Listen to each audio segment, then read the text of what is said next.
Welcome to Raji Murali vlogs channel. நம்ம அந்த பதிவில் பார்க்க போகிறோம் ஸ்ரீ கந்த புராணம். அதில் அடுத்தது 99வது தலைப்பு வீரபாகு தேவர் பெற்ற சாபம். அதை பற்றி சொல்ல போகிறேன். இதுக்கு முன்னாடி 98 பதிவுகள் போட்டிருக்கேன். பார்க்காதவங்க பிளேலிஸ்ட்டில் முதல்லேருந்து பாருங்கள், கதை புரியும். மற்ற பதிவுகளையும் பாருங்கள். வீரபாகு தேவர் பெற்ற சாபம். வசிஷ்ட முனிவர் எடுத்து சொன்ன விரதங்களை கேட்ட முசுகுந்தன் அவ்விரதங்களை நியமப்படி பல காலம் அனுஷ்டித்து வந்தான். அவன் பூஜையால் மகிழ்ச்சி அடைந்த ஆறுமுகன் சக்கரவர்த்திக்கு காட்சி தந்து அவன் கோரும் வரங்கள் யாதென கேட்டார். பிரபோ, இந்த புவனத்தை அரசாளும் வண்ணம் வீரபாகு தேவர் முதலான வீரர்களை எனக்கு துணையாக தந்து அருள வேண்டும் என்று தெரிவித்தான் முசுகுந்தன். அவன் கோரிக்கையை அனுகிரகித்த ஆறுமுக பெருமான் வீரபாகு முதலான வீரர்களை அழைத்து பூ உலகம் சென்று முசுகுந்தனுக்கு துணைவர்கள் ஆகுமாறு சொன்னார். அதை கேட்டு வீரபாகு முதலானோர்கள் அவரை வணங்கி, எம்பெருமானே, சூரன் குலத்தை வதைத்த நாங்கள் எவ்வாறு சூரிய குலத்து மானிடனுக்கு ஏவல் செய்வோம் என்று சொல்லி மறுத்தார்கள். அவர்கள் மறுத்தது ஆறுமுக பெருமானுக்கு கோபத்தை உண்டாக்கிவிட்டது. முசுகுந்தன் உங்களை காட்டிலும் என்னிடம் அதிக அன்பு செலுத்துபவன். அவன் கேட்டு மறுப்பது கூடாது. என் வார்த்தையை மறுத்து பேசியதால் நீங்கள் பூ உலகிலே மானிடர்களாக பிறக்க கடவீர்கள் என்று சாபமிட்டார். வீரபாகுவும் மற்றவர்களும் நடுங்கி போய்விட்டனர்.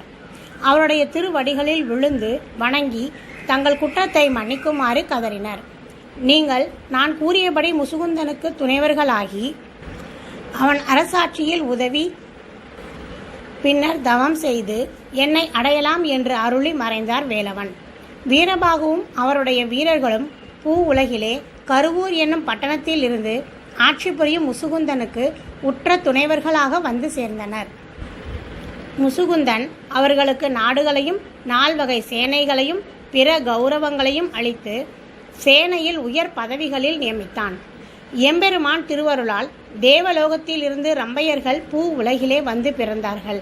முசுகுந்தன் அவர்களை வீரபாகு தேவருக்கும் மற்றவர்களுக்கு மணம் செய்து வைத்தான். வீரபாகு தேவர் புஷ்பகத்தி என்பவளை மணந்து சித்திரவல்லி என்ற பெண்ணை பெற்றார். அவளை சக்கரவர்த்திக்கு மணம் செய்து கொடுத்தார் வீரபாகு. அவருக்கு மேலும் அனகன், சனகன் என்று 2 பிள்ளைகள் பிறந்தார்கள். மற்ற வீரர்களுக்கும் அநேக பிள்ளைகள் பிறந்தார்கள். முசுகுந்தனுடைய மனைவி சித்திரவல்லி ஒரு கிளியை வளர்த்து வந்தாள். அதை பற்றி கேள்விப்பட்டு யமனுடைய பத்தினி அந்த கிளியை தான் அடைய விரும்பினாள். தூதுவர்களை அழைத்து அதை எப்படியாவது கொண்டு வருமாறு அனுப்பினாள். தூதுவர்கள் அந்த கிளியை ரகசியமாக பிடித்துச் சென்று யமதர்மராஜனுடைய மனைவியிடம் கொடுத்து விட்டனர். சித்திரவல்லி கிளியை காணாது தவித்து கணவனிடம் முறையிட்டாள்.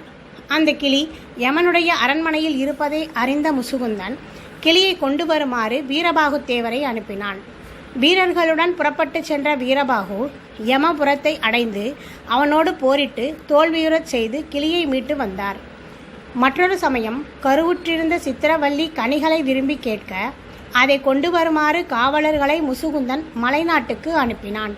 மலைநாட்டினர் கனிகளை தர மறுத்து காவலர்களை இழிவாக பேசி அனுப்பவே வீரபாகு வீரர்களுடன் சென்று அவர்களை அடக்கி அவள் விரும்பிய கனிகளை கொண்டு வந்து தந்தார். உலகமெங்கும் படையுடன் சென்று அவர்களை வென்று முசுகுந்த சக்கரவர்த்திக்கு திரை செலுத்துமாறு செய்தார். சித்திரவல்லிக்கு அக்னிவர்மன் என்ற குமாரன் பிறந்தான். ஓகே ஃப்ரெண்ட்ஸ், இந்த பதிவு பிடிச்சிருந்தா லைக் பண்ணுங்கள், கமெண்ட் பண்ணுங்கள். அடுத்த பதிவு 100வது தலைப்பு முசுகுந்தன் கொணர்ந்த தியாகேசர். அதை பற்றி அடுத்த பதிவில் பார்ப்போம். Thank you friends.